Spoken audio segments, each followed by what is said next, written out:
Kami dari kelompok 1 akan membawakan cerita tentang masa penjajahan yang terjadi di Indonesia sebelum kemerdekaan. Bangsa Indonesia pertama kali dijajah oleh bangsa asing sejak tahun 1511. Pertama oleh bangsa Portugis, kemudian oleh bangsa Belanda.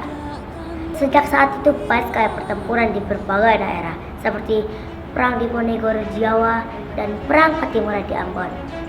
Hal tersebut membuat banyak sekali para pejuang kita terluka, bahkan ada pula yang meninggal dalam medan pertempuran tersebut.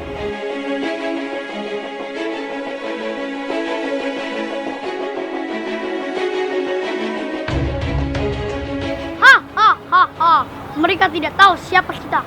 Saat kita habisi mereka.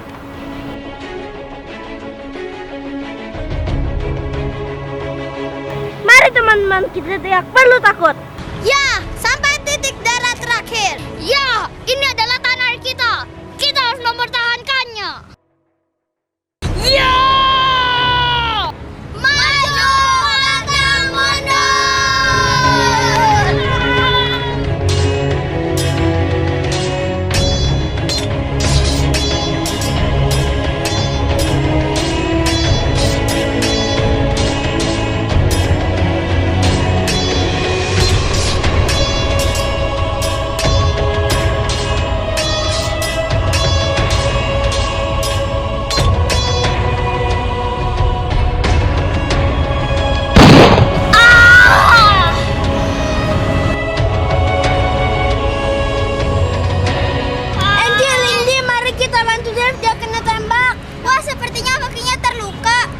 Apakah kamu masih bisa berjalan?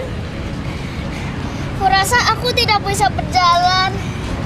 Angel, ini mari bantu Dev, kita mundur.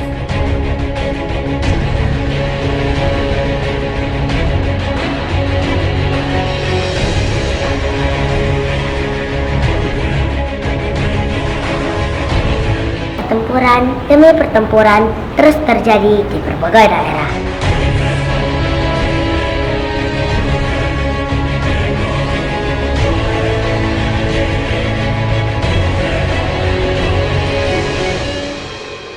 Tak hanya itu saja, Belanda pun menerapkan kerja rodi kepada rakyat Indonesia guna bangun benteng pertahanan bagi Belanda.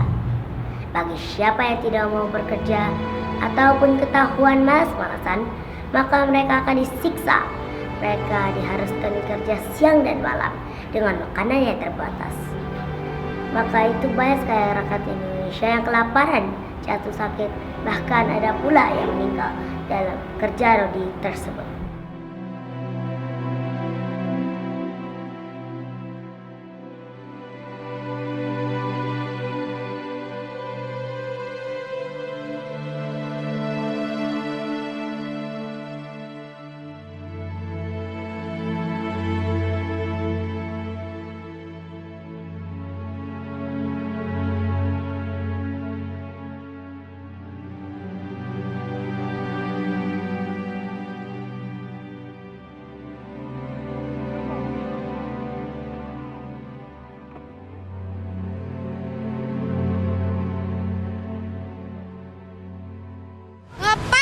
Berdua.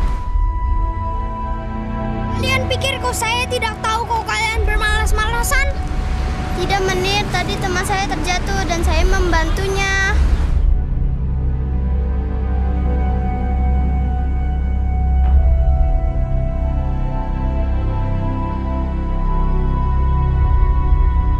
Hai kamu! Cepat! Lebih cepat! Sudahlah, Dave. Urus temanmu itu, kalau ia dan keluarganya tidak mau mendapat masalah.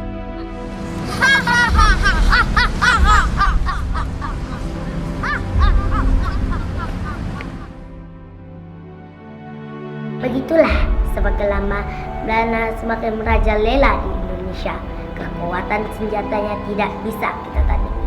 Akhirnya, para pemuda sadar mereka harus bersatu dan mengalahkan penjajah demi Indonesia, bukan hanya demi daya mereka, dan juga mereka harus melawan Belanda dengan pengetahuan dan wawasan yang luas, sehingga Belanda tidak mudah memecah belah kita dengan politik adu dombanya.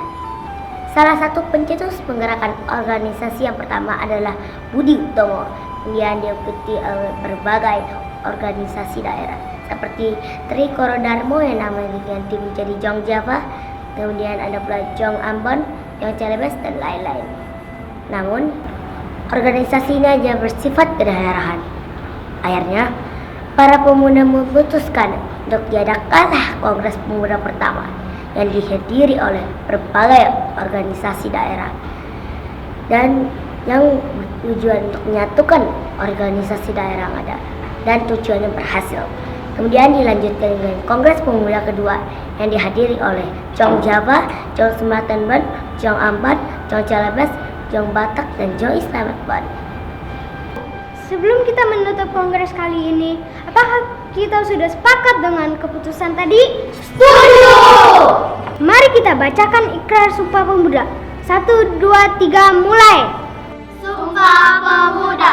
1. Kami putra dan putri Indonesia mengaku bertumpah darah yang satu, tanah air Indonesia. 2.